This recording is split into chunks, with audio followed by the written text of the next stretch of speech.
வணக்கம். இந்த பதிவு ஆசிரியர் தகுதி தேர்வுக்கு படித்து கொண்டிருக்கும் ஆசிரியர்களுக்கான ஒரு முக்கியமான பதிவு இது. இபிஎஸ்ல கண்டிப்பாக கேட்குற மாதிரி இருக்கிற கேள்வியை நாம் இப்போ டெஸ்ட்டாக பார்க்க போகிறோம். படிக்கிறீங்க, டீச்சர்ஸ் படிக்கிறீங்க, டீச்சர்ஸ் இல்லாதவங்களும் படிக்கிறீங்க, ப்ரைவேட் டீச்சர்ஸும் படிக்கிறீங்க. நீங்கள் படிக்கும்போது உங்களுக்கான ஒரு முன்னேற்றத்துக்காக தான் படிக்கிறீங்க அப்படிங்கிறத நினைவில் வச்சுக்கிட்டு படிங்க. படிக்கும்போது மிகப்பெரிய தியானம் மாதிரி அது உங்களுக்கு இருக்கும். நான் நிறைய பேச விரும்பல. உங்களுக்கு ஒரு 10 நிமிஷம் நீங்கள் எனக்கு கொடுத்து பார்க்குறீங்க அப்படின்னா, அந்த 10 நிமிஷத்தை உங்களுக்கு ஏதாவது வேல்யூபுளாக கொடுக்கணும், உங்களை முன்னேற்றத்துக்கு ஏதாவது செய்யணும் அப்படிங்கிற ஒரே ஒரு நோக்கத்தில் தான் இந்த வீடியோ செயல்படுது. உங்கள் வெற்றி பாதையில் படிக்கட்டாகும் முயற்சியில் என்னன்னைக்குமே புக் ஃபீடிங் இருக்கும். நீங்கள் ப்ரைவேட் ஸ்கூல் டீச்சராக இருக்கீங்க, கவர்மெண்ட்டுமே இருக்கீங்க அப்படின்னா உங்களோட ஒர்க்கிங் ஹவர்ஸை தாண்டி ஒர்க் பண்ணாதீங்க. ஒர்க்கிங் ஹவர்ஸ் தான் இது அப்படிங்கிறத முடிவு பண்ணிக்கோங்க. மற்ற டைமில் உங்களுக்கு ஒரு ஒர்க் இருக்குது அப்படின்னா அதை கட் பண்ணிவிடுங்க. அந்த ஒர்க்கை செய்ய முடியாது தட்டி கழிச்சிட்டு எந்த மாதிரி ஸ்டாப் பண்ண முடியுமோ ஸ்டாப் பண்ணிவிட்டு உங்களுக்கான டயத்தை உங்களுக்கு மட்டும் பயன்படுத்துங்க, உங்கள் ஃபேமிலிக்கு பயன்படுத்துங்க. இது நான் நிறைய பேர்கிட்ட பார்த்துருக்கேன். நம்ம மேனேஜ்மெண்ட்டை நல்ல பேர் வாங்கணும் அப்படிங்கிறதுக்காக நிறைய செய்வீங்க, ஆனால் உங்களுக்குன்னு ஒரு டைம் இருக்குங்கிறதையும் மிஸ் பண்ணிடுவீங்க. அது உங்களுக்கே தெரியாத மாதிரி ஒர்க் பண்ணிகிட்ருப்பீங்க. அதை முதல்ல ஸ்டாப் பண்ணுங்கள். உங்கள் முன்னேற்றத்துக்கு எதை தேவையோ அதை மட்டும் பயன்படுத்திங்க. நிறைய ஹெட்மாஸ்டர் கூட பார்த்துட்ருக்கீங்க. ஆனால் வேலை வாங்கிறது அப்படிங்கிறது வேறு, நமக்குன்னு ஒரு எத்திக்ஸ்னு இருக்குது இல்லையா? அதை தாண்டி வேலையும் வாங்கக்கூடாது, வேலை செய்யவும் கூடாது. உங்களுக்காக மட்டும் வேலை செய்யுங்க. முதல் கேள்வி பார்க்கலாம். எதுக்கு சொல்ல வரேன் அப்படின்னா, நீங்கள் உங்களோட ப்ளஸ்ஸு மைனஸ் எல்லாத்தையும் தெரிஞ்சு வச்சுக்கிட்டு உங்கள் மேனேஜ்மெண்ட்டு உங்களை சூப்பராக வேலை வாங்கி அவங்களோட க்ரோத்தை கொண்டு போயிட்டே இருப்பாங்க. ஆனால் உங்களுக்கான க்ரோத்தை உங்களால் கண்டுபிடிக்க முடியுதா அப்படின்னு யோசித்து பார்த்தீங்க அப்படின்னா, நிறைய பேருக்கு இல்லை அப்படின்னு தான் மைண்டு வரும், இல்லை அப்படின்னு தான் ஆன்சர் வரும். அதுக்கு தான் சொல்கிறேன், உங்களோட டயத்தை முதல்ல தேடி கண்டுபிடிங்க. இந்த டைம் எனக்கு மட்டும்தான், என்னோடய வளர்ச்சிக்கு மட்டும்தான் நான் பயன்படுத்தணும் இந்த டைமை அப்படின்னு ஒரு டயத்தை உருவாக்குங்க. அந்த டயத்தை உருவாக்குறதே ஹவுஸ் ஒய்ஃபுக்கு ரொம்ப பெரிய வேலை. அதை உருவாக்கிட்டீங்க அப்படின்னா எல்லாத்தையும் கொண்டு வர முடியும். அது நான் தனியாக இப்படி கொண்டு வருவேன்னு இல்லை, நமக்கு கேப்பில் நமக்கு நிறைய டைம் கிடைக்கும். அந்த டைமத்தை உங்களுக்காக பயன்படுத்துங்க. முதல் கேள்வி பார்க்கலாம். ஒரு குழந்தை தவறான தொடுதலில் இருந்து பாதுகாக்க நீங்கள் குழந்தைக்கு தரும் அறிவுரை கீழ்கண்டவற்றில் எது சரியான செயல்? 4 ஆப்ஷன் இருக்குது. குழந்தையை தவறான தொடுதலிலிருந்து பாதுகாக்க நீங்கள் எந்த அறிவுரையை கொடுப்பீங்க? Answer C. கண்டிப்பாக என்னை தொடாதே என உறக்க கூறி அந்த இடத்தை விட்டு விலகி பெற்றோர் அல்லது ஆசிரியரிடம் உதவி கேட்பது. அதே மாதிரி சைல்டு ஹெல்ப்லைன் அப்படின்னு ஒரு நம்பர் இருக்குது, 1098. போன எக்ஸாம்லேயே கேட்டிருந்தாங்க, அதை தெரிஞ்சுக்கோங்க. 1098ங்கிறது சைல்டு ஹெல்ப்லைனு. இது இல்லாமல் 144ன்னு இருக்குது, 14417 இருக்குது. அது கல்வி உதவி மையம். கல்வியில் எக்ஸாமில் ஃபெயில் ஆகிடுவோம் அந்த மாதிரிலாம் ஒரு பயம் இருக்குது இல்லையா? அந்த மாதிரிலாம் இருக்கும்போது இதையும் பயன்படுத்துங்க அப்படின்னு கேட்டிருக்காங்க. 2 நம்பருமே தெரிஞ்சு வச்சுக்கோங்க. 2வது கேள்வி பாருங்கள். கீழ்கண்டவற்றில் எது வேறுபட்டது? சூரியன், நீர், காற்று, இயற்கை வாயு. எல்லாமே இயற்கையாக கிடைக்கிறது தான். இதில் எது வேறுபட்டது? இயற்கை வாயு தான் வேறுபட்டது. இயற்கை வாயு அப்படிங்கிறது புதுப்பிக்க இயலாதது, பாக்கி 3ம் புதுப்பிக்க இயலும். 3வது கேள்வி பாருங்கள். கப்பி, ஆப்பு, சாய்தளம், திருகு, நெம்புகோல், சக்கரம் மற்றும் அச்சு இதெல்லாம் எந்த வகையை சார்ந்தது? இந்த 4த்தில் எந்த வகையை சார்ந்ததுன்னு சொல்லுங்கள். ஆன்சர் எளிய இயந்திரம். ஆன்சர் எளிய இயந்திரத்தை சார்ந்தது. 4வது கேள்வி பார்க்கலாம். சேரர்களை பற்றிய அறிய உதவும் இலக்கியங்கள். சேரர்களை பற்றிய அறிய உதவ 2 இலக்கியங்கள் சொல்லியிருக்காங்க. எதுன்னு பார்க்கலாம். 10 சேர அரசர்களை பற்றி 10 பானை தான் 10. அதே மாதிரி சிலப்பதிகாரத்துலேயும் சேரரை பற்றி சொல்லியிருப்பாங்க. இந்த 2 நூல்கள் தான் சேரர்கள் பற்றி அறிய உதவும் இலக்கியங்கள். 5வது கேள்வி. சோழநாடு சோறுடைத்து என்று குறிப்பிட்டவர் யார்? சோழநாடு சோறுடைத்து என குறிப்பிட்டவர் பட்டினப்பாலை நூலில் குறிப்பிட்டிருப்பார், கடியலூர் உருத்திரங்கண்ணனார். சோழநாடு சோறுடைத்துன்னு சொன்னது கடியலூர் உருத்திரங்கண்ணனார். உறையூரை தலைநகராக கொண்டு ஆட்சி செய்தவங்க தான் சோழர்கள். காவிரி ஆற்றை சுற்றி இருக்கிறவங்க எல்லாமே சோழர்கள் தான். காவிரி ஆற்றை தான் பிரதானமாக வச்சு சோழர்கள் இருந்தாங்க. அதை சொன்னது யாருன்னு கேட்டிருக்காங்க. கடியலூர் உருத்திரங்கண்ணனார் சோழநாடு சோறுடைத்து என்று கூறியது. எந்த வகை மரம் மூதாய் என்று அழைக்கப்படுகிறது? எந்த வகை மரம் மூதாய் என்று அழைக்கப்படுது அப்படின்னா, ஆலமரம் தான் மூதாய் என்று அழைக்கப்படுகிறது. ஆலமரம் மூதாய் என்று அழைக்கப்படுகிறது. ஒரு மகரந்தத்தாளின் வளமான பகுதி எது? ஒரு மகரந்தத்தாளின் வளமான பகுதி ஆன்சர் மகரந்த தூள். ஒரு மகரந்தத்தாளின் வளமான பகுதி மகரந்த தூள். மலரின் ஆண் பாகம் எது அப்படின்னு கேட்கலாம். மகரந்தத்தாள் வட்டம் தான் வந்து மலரின் ஆண் பாகம். மலரின் பெண் பாகம் எதுன்னு கேட்டாங்கன்னா சூலகம் தான் வந்து மலரின் பெண் பாகம். கனியாக மாறும் பகுதி எதுன்னு கூட கேட்பாங்க, அதுவும் சூலகம்தான். சூலகம்தான் பெண் பாகம், அந்த சூலகம்தான் வந்து கனியாக மாறும் அப்படிங்கிறதையும் சொல்லியிருக்காங்க. இங்கே கேட்டிருக்குது என்ன அப்படின்னா, ஒரு மகரந்தத்தாளின் வளமான பகுதி எது அப்படின்னா மகரந்த தூள். அடுத்து 8வது கேள்வி. வளரிளம் பருவத்தினருக்கு முகப்பருக்கள் தோன்ற காரணம்.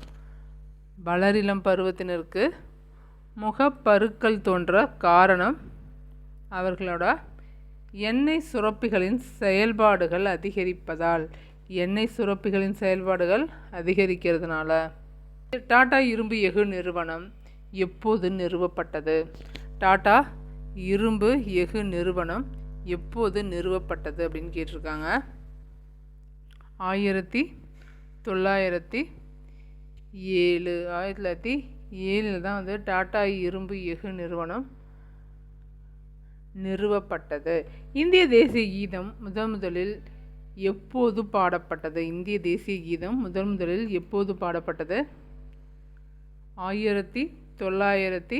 1911 பாடப்பட்டது. 27/12/1911 பாடப்பட்டது. நான் கேட்குற கேள்விகளில் அதிகமான கேள்விகள் டிஆர்பியில் கேட்கப்பட்ட கேள்விகள் தான். நீங்கள் வந்து டவுட் ஆகாதீங்க. ப்ரீவியஸ் இயர் கொஷின் பேப்பரையும் சேர்த்து தான் நான் கேள்விகள் கேட்டுட்ருக்கேன். அதிகமான கேள்விகள் ப்ரீவியஸ் இயர் கொஷின் பேப்பர்லேருந்து தான் வரும். அடுத்து தாவர செல்லின் நுண்ணுறுப்பு இருக்கு இல்லையா, தாவர செல்லின் நுண்ணுறுப்பின் பணியின் அடிப்படையில் கோடிட்டு இடத்தை நிரப்ப சொல்லியிருக்காங்க. மைட்டோகாண்ட்ரியாவோட வேலை என்ன அப்படின்னா செல் சுவாசம். மைட்டோகாண்ட்ரியா செல் சுவாசம் அப்படின்னா ரிபோசோம்கள் என்னன்னு சொல்கிறோம்? ரிபோசோம்கள் புரத உற்பத்தி செய்து. ரிபோசோம்கள் புரத உற்பத்தியை செய்கிறது. ரிபோசோம்களோட பணி புரத உற்பத்தி. 12வது கேள்வி பாருங்கள். நமது சூரிய மண்டலம் அமைந்திருக்கும் பால்வெளி திரளானது டேஷ் என வகைப்படுத்தப்பட்டுள்ளது. நமது சூரிய குடும்ப மண்டலம் எந்த பால்வெளி அண்டத்தில் அமைஞ்சிருக்குன்னு கேட்குறாங்க. பால்வெளி விண்மீன் திரள் எது? கோடிட்ட சுருள் விண்மீன் திரள் மண்டலத்தில் அமைஞ்சிருக்கு. கோடிட்ட சுருள் விண்மீன் திரள் மண்டலத்தில் தான் வந்து நமது சூரிய குடும்பம் அமைஞ்சிருக்கு. 13வது கேள்வி கேட்கப்பட்ட கேள்வி பாருங்கள். விபத்தினால் ஏற்பட்ட மரணங்கள் 51% வரை எதன் மூலம் குறைக்க முடியும்னு சொல்லியிருக்காங்க. விபத்தினால் உயிரிழப்பு ஏற்படுறத 51% வரைக்கும் குறைக்கலாம். இதை பயன்படுத்தினா எதை அப்படின்னு கேட்குறாங்க. ஆன்சர் இருக்கைப்பட்டை. சீட் பெல்ட்டும் ஹெல்மெட்டும் போட்டால் 51% வரைக்கும் உயிரிழப்பை குறைக்க முடியும். விபத்தினால் ஏற்படும் மரணங்கள். அடுத்து 14வது கேள்வி பாருங்கள். இந்தியாவில் 1957ஆம் ஆண்டு 3 அடுக்கு பஞ்சாயத்து முறை யாருடைய குழு அறிக்கையின் அடிப்படையில் அறிமுகப்படுத்தப்பட்டது? இந்த 3 அடுக்கு பற்றி கண்டிப்பாக ஒரு கேள்வி கேட்பாங்க. சுற்றி மாற்றி கேட்பாங்க. 3 அடுக்கு பஞ்சாயத்து ராஜ் எப்போ தொடங்கினாங்க, எந்த வருஷம், யாரால், எந்த குழுனால் தொடங்கப்பட்டுச்சு, இதே தான் மாற்றி கேட்பாங்க.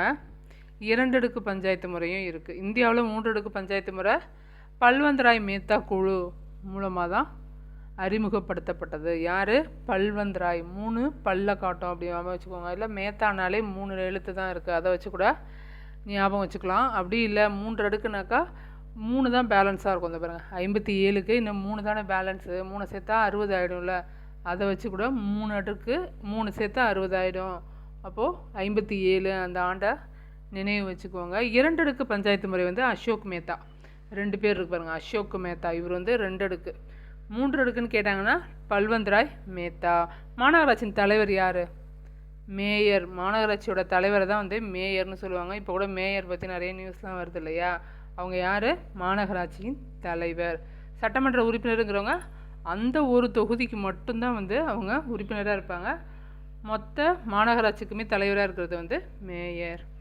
மாநகராட்சியின் தந்தை யாருன்னு கூட கேட்கலாம், அதுவும் மேயரை தான் குறிக்கும். சரி, 15வது கேள்வி பாருங்கள். அனைத்து புரோகேரியட்டுகளும் முனிரா என்ற உலகத்தில் வைக்கப்பட்டுள்ளது ஏன்? அனைத்து ப்ரோகேரியட்டுகளும் முனிரா என்ற உலகத்தில் வைக்கப்பட்டிருக்கு. ஏன்னா முனிராங்கிற உலகத்தில் வந்து உட்கரு மற்றும் சவ்வினால் சூழப்பட்ட நுண்ணுறுப்புகள் இல்லை. அதை தான் வந்து முனிரா குடும்பத்தில் வைப்பாங்க. ப்ரோகேரியட்டுகள்னால் என்னது? உட்கரு மற்றும் சவ்வினால் சூழப்பட்ட நுண்ணுறுப்புகள் இருக்காது. அதனால் ரெண்டும் மேட்ச் ஆகிறதுனால இந்த பகுதியில் வச்சுருக்காங்க. முனிரா உலகத்தில் ப்ரோகேரியட்டுகள் வைக்கப்படுது. அடுத்து 16வது கேள்வி பொறுத்துக. நைட்ரஜன் நிலைநிறுத்தம் செய்கிறது எது? அம்மோனியாவாதல் எது? நைட்ரேட் ஆதல் எது? நைட்ரஜன் வெளியேற்றம் செய்கிறது எது அப்படின்னு கேட்டிருக்காங்க.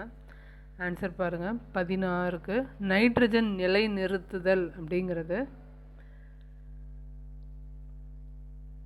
ரைசோபியம் தான் வந்து நைட்ரஜனை நிலைநிறுத்தும். Nitrogen நிலைநிறுத்துறதுக்கு rhizobium.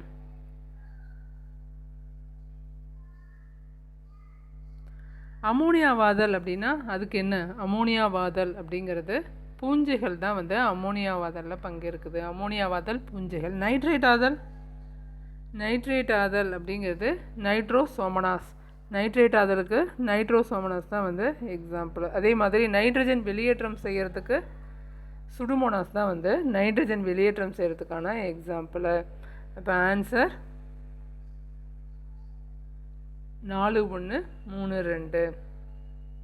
4-1-3-2 எதில் இருக்குது? ஏ தான் ஆன்சர் ஏ. அடுத்து தீபகற்ப இந்திய ஆறுகளுள் மிக நீளமான ஆறு எது? தீபகற்ப இந்தியாவில் பாயும் ஆறுகளில் மிக நீளமான ஆறு கோதாவரி. அடுத்து வெட்டுவான் கோவில் அமைந்துள்ள மலை எங்கு உள்ளது? வெட்டுவான் கோவில் மலை எந்த இடத்துல அமைஞ்சிருக்கு அப்படின்னு கேட்குறாங்க. கழுகு மலை தான் வந்து வெட்டுவான் கோவில் அமைந்துள்ள மலை. அடுத்து தேனின் சுவை இனிப்பாக இருக்க காரணம் அதில் உள்ளவை? தேனில் இனிப்பு சுவை இருக்கிறதுக்கு 2 பொருள் இருக்குது. என்னென்ன அப்படின்னா டெக்ஸ்ட்ரோஸ் மற்றும் சுக்ரோஸ். இது 2 தான் வந்து தேனின் இனிப்பு சுவைக்கு காரணமானவை. கேள்வி பாருங்க. உலகின் மிகப்பெரிய மலரான ரஃப்லேஷியா எந்த நாட்டில் காணப்படுகிறது? இதை பற்றி அடிக்கடி கேள்வி கேட்குறாங்க. உலகின் மிகப்பெரிய மலரான ரஃப்லேஷியா இந்தோனேஷியாவில் காணப்படுகிறது. Answer Indonesia. 21வது கேள்வி பாருங்க. உணவு மற்றும் பானங்கள் அடைத்து வைக்கும் கண்ணாடி பொருட்கள் எத்தனை சதவீதம் மறுசுழற்சி செய்யக்கூடியது? இந்த ஊறுகாய், ஜூஸு இதெல்லாம் போட்டு வைக்கிறோம் இல்லையா, கண்ணாடி பாட்டிலு, அதை வந்து எத்தனை சதவீதம் மறுசுழற்சி செய்கிறதுன்னு கேட்குறாங்க. கண்டிப்பாக மறுசுழற்சி பற்றி ஒரு கேள்வி வரும். ஆன்சர் 100% மறுசுழற்சி செய்யக்கூடியவை. இந்த கழிவுநீர் மேலாண்மையில் கேட்பாங்க. 3 Rனா என்னன்னு கேட்பாங்க. ரெடியூஸ், ரீயூஸ், ரீசைக்கிள் அப்படிங்கிறது தான் 3R. முதல் R எதை குறிக்கும்? ரெடியூஸ்னால் குறைக்கிறது. ஓகேவா? இதே மாதிரி ஒரு பசுவோட வயிற்றில் 50 கிலோவுக்கு மேற்பட்ட நெகிழிகள் எடுக்கப்பட்டுச்சு அப்படிங்கிற ஒரு நிகழ்வையும் சொல்லியிருப்பாங்க. இந்த ஸ்ட்ரா இருக்கு இல்லையா, ஸ்ட்ரா குடிக்கிறோம் இல்லையா, அதை வந்து மறுசுழற்சியை செய்ய முடியாது அப்படிங்கிறதும். இந்த நெகிழியை கண்டுபிடிச்சது யார்? Leo Baekeland. ஒரு லேண்டே வந்து பேக்கில் எடுத்துகிட்டு போயிட்டாருன்னு ஞாபகம் வச்சுக்கோங்க. லியோ பேக்லேண்டு தான் வந்து நெகிழியை கண்டுபிடித்தவர். நெகிழி கண்டுபிடிக்கப்பட்ட ஆண்டு 1907 அப்படிங்கிறதையும் படிச்சுக்கோங்க. நம்ம இப்போது 22வது கேள்வி பார்க்கலாம். மும்பைக்கும் தானேவுக்கும் இடையே முதல் இருப்பு பாதை எந்த ஆண்டு தொடங்கப்பட்டது? மும்பைக்கும் தானேவுக்கும் இடையே முதல் இருப்பு பாதை தொடங்கப்பட்ட ஆண்டு 1853. 1853 தான் முதல்ல மும்பைக்கும் தானேக்கும் இடையே. முதல்ல எந்த நாட்டுக்கு இடையே, எந்த 2 இடத்துக்கு இடையே தொடங்கப்பட்டுச்சு அப்படின்னு கூட கேட்கலாம். மும்பைக்கும் தானேக்கும். அதே மாதிரி கீழ்வளை பாறை ஓவியம் எந்த மாவட்டத்தில் அமைந்துள்ளது? கீழ்வளை பாறை ஓவியம் எந்த மாவட்டத்தில் அமைந்திருக்கு? விழுப்புரம் மாவட்டம். குமுதிபதி பாறை ஓவியம் எங்கேன்னு கேட்பாங்க. குமுதிபதி கோயம்புத்தூர். மாவடைப்பு கோயம்புத்தூர். மாவடைப்பும் கோயம்புத்தூர் தான். கரிக்கையூர் தான் வந்து நீலகிரி. பொறிவரை கரிக்கையூர் வந்து நீலகிரி. உசிலம்பட்டி தெரியுமா? உசிலம்பட்டி மதுரை. இதில் எதை வேணால் கேட்கலாம். கீழ்வளை பாறை ஓவியம் விழுப்புரத்தில் இருக்குது. தான்சானியா எந்த கண்டத்தில் இருக்குதுன்னு கூட கேட்கலாம். தான்சானியா எந்த கண்டத்தில் இருக்குது? ஆப்பிரிக்காவில் இருக்குது. 24வது கேள்வி. அமர்ந்த நிலையில் உள்ள ஆண் சிலை எங்கு கண்டுபிடிக்கப்பட்டுள்ளது? ஆன்சர் மொஹஞ்சதாரோவில் தான் வந்து அமர்ந்த நிலையில் உள்ள ஆண் சிலை கண்டுபிடிக்கப்பட்டுள்ளது. 25வது கேள்வி. வேற்றுமையில் ஒற்றுமை என்ற சொற்றொடர் ஜவஹர்லால் நேரு எழுதிய எந்த நூலில் இடம்பெற்றுள்ளது?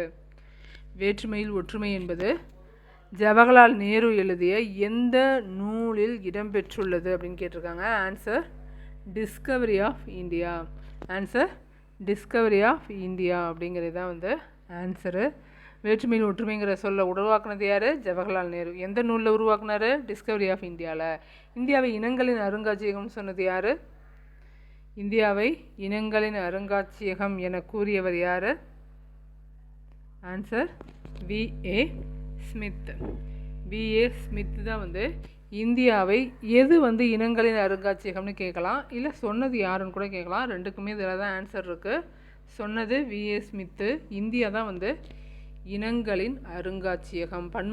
பன்முகத்தன்மையின் மீது பெரும் தாக்கத்தை ஏற்படுத்துறது எது அப்படின்னு கூட கேட்பாங்க. மொழி மற்றும் சமயம், நில அமைப்பு, காலநிலை, அரசியல் மற்றும் பொருளாதாரம், கல்வி மற்றும் தொழில். இதில் எது வந்து தாக்கத்தை ஏற்படுத்துது? பன்முகத்தன்மை மேலே தாக்கத்தை ஏற்படுத்துறது ஸ்ட்ரெயிட்டாக மொழியும் சமயமும் தான். மற்றதெல்லாம் கூட அதுக்கு அடுத்து தான். ஃபஸ்ட்டு தாக்கத்தை ஏற்படுத்துறது மொழியும் சமயம் தான். இந்தியா ஒரு எந்த நாடு? தீபகற்ப நாடு. நெல்சன் மண்டேலா எத்தனை ஆண்டுகள் சிறை தண்டனை அனுபவித்தார்? நெல்சன் மண்டேலா 27 ஆண்டுகள் சிறை தண்டனை அனுபவித்தார். 27 ஆண்டுகள் சிறை தண்டனை. இனவெறிக்கு முடிவு கட்டினது யாருன்னு கூட கேட்பாங்க. Nelson Mandela. அடுத்து 28வது கேள்வி பாருங்க. தேசிய கொடியின் நீள அகல விகிதம் என்ன? தேசிய கொடியின் நீளம் வந்து 3, அகலம் வந்து 2. நீள அகலம் முறையே 3:2. அடுத்து 29வது கேள்வி. குடியரசு தின விழாவிற்கு பிறகு பாசறைக்கு திரும்பும் நாள் எப்போது? குடியரசு தின விழாவிற்கு பிறகு பாசறைக்கு திரும்பும் நிகழ்வு ஜனவரி 29. ஜனவரி 29. 30வது கேள்வி பாருங்கள். உலக மக்களாட்சி தினம் கொண்டாடப்படுவது எப்போது? உலக மக்களாட்சி தினம் கொண்டாடப்படுறது செப்டம்பர் 15. எதனால் செப்டம்பர் 15 வந்து உலக மக்களாட்சி தினமாக கொண்டாடுறாங்க அப்படிங்கிறத ஆன்சராக சொல்லுங்கள். இதோட 30 கேள்விகள் முடியுது. கேள்விகள் எளிமையாக தான் இருக்கும், இருந்தாலும் நீங்கள் அதிகமான கேள்விகளை ரிவைஸ் பண்ணுங்கள். பிச்சை புகழும் கற்கை நன்றேன்னு சொல்லியிருக்காங்க. நம்ம எந்த நிலைமையில் இருந்தாலும் நமக்கான கல்வியிலையும் நமக்கான படிப்புலையும் கவனம் இருக்கணும். கவனத்தை சிதற விடாமல் படிப்பில் மட்டும் ஃபோக்கஸ் பண்ணால் கண்டிப்பாக பாஸ் ஆகிட முடியும். நன்றி, வணக்கம்.